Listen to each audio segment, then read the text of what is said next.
Assalamualaikum warahmatullahi wabarakatuh. My name is Muhammad Faizul Haq. I'm from Uniwara Pendidikan Bahasa Inggris 2022.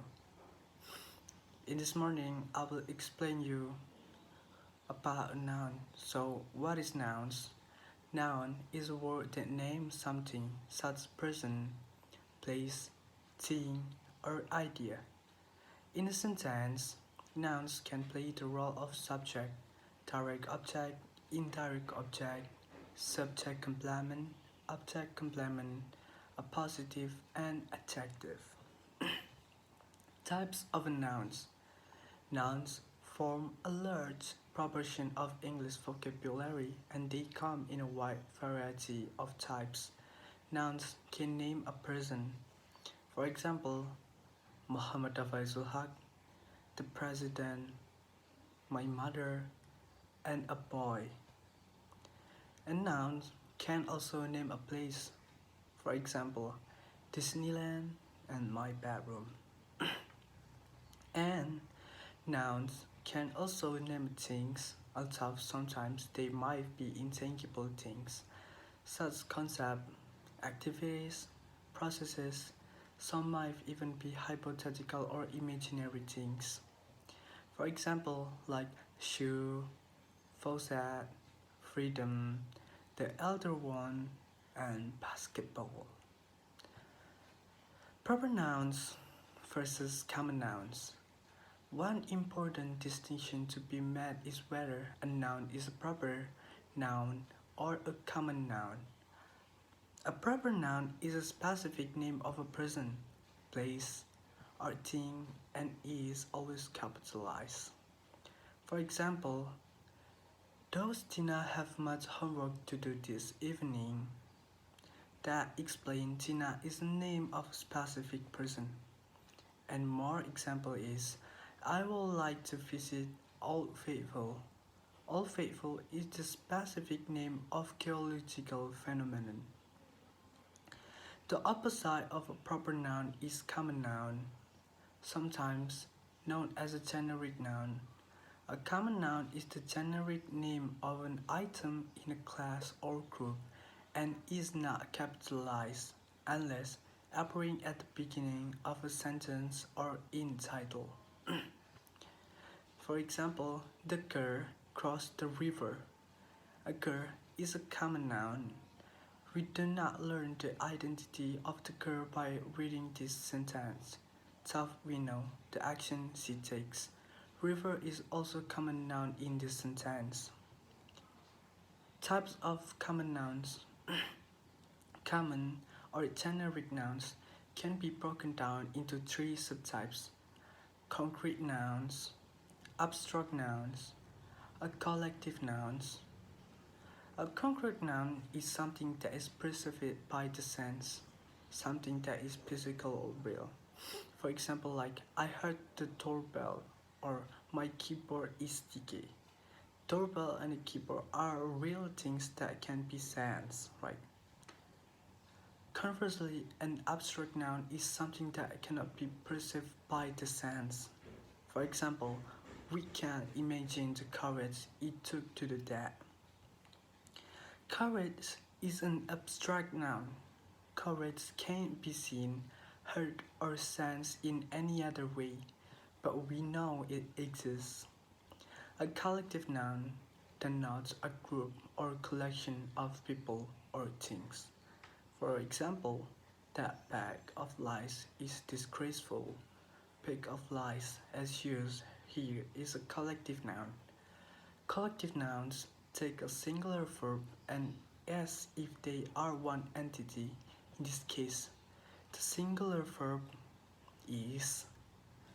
For example, a pride of lions roam the savannah. Pride of lion is also a collective noun. Nouns as a subjects.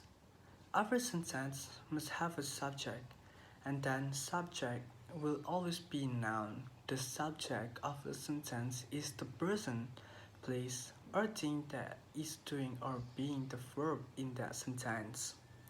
Example: Maria is happy. you know that Maria is the subject of the sentence and the corresponding verb is formed of to the is. Maria is happy. And now, nouns as object. Nouns can also be object, a verb, in sentence. An object can be either a direct object, a noun that receives the action performed by the subject, or an indirect object, a noun that is the recipient of a direct object. For example, give the books to her. Books is a direct object, what is being given, and her is the indirect object who the books are being given to. Now, nouns as a subject and objects are complements. Another type of noun used is called a subject complement.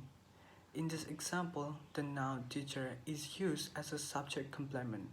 For example, Mary is a teacher. Subject complement normally follow linking verb like to be, become, or seem. A teacher is what Mary is. A related usage of noun is called an object complement.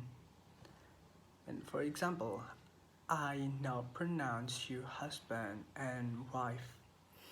Husband and wife are nouns are used as a subject complements in the sentence.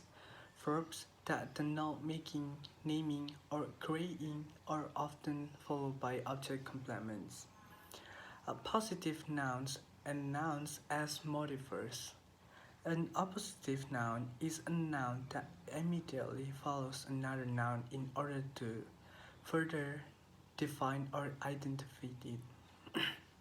For example, my brother, Michael, is 6 years old. Michael is an appositive here, further identifying the subject of the sentence, my brother. Sometimes, nouns can be used adjective as well. For example, he is speed demon. Speed is normally noun, but here is acting as an adjective to modify demon. Plural nouns. Plural nouns, unlike collective nouns, recur plural verbs. Many English plural nouns can be formed by adding s or s to the singular form, although there are many exceptions. For example, cat or cats. These two cats are both black, not the plural verb are, for example, taxes. For example, house, houses. Countable nouns versus uncountable nouns. Countable nouns are nouns which can be counted even if the number might be extraordinarily high, like counting all the people in the world. Countable noun can be used with a or an, the, some, any, a few, and many. For example, here is a cat. Cat is singular and obviously countable. For example again, here are a few cats or here are some cats. Uncountable nouns or mass nouns are nouns that come in a state or quantity which is impossible to count. Liquids are uncountable as are things that act like liquids. They are always considered to be singular and can be used with some, any, a little, and much. For example, an IQ test measures intelligence. Intelligent is an untouchable noun. And for example again, students don't seem to have much homework these days. This example refers to an unspecified, unquantifiable amount of homework, so homework is an untouchable noun. So, and possessive nouns. Yeah. Possessive nouns are nouns which possesses something. I.e., they have something. You can identify a possessive noun by the apostrophe.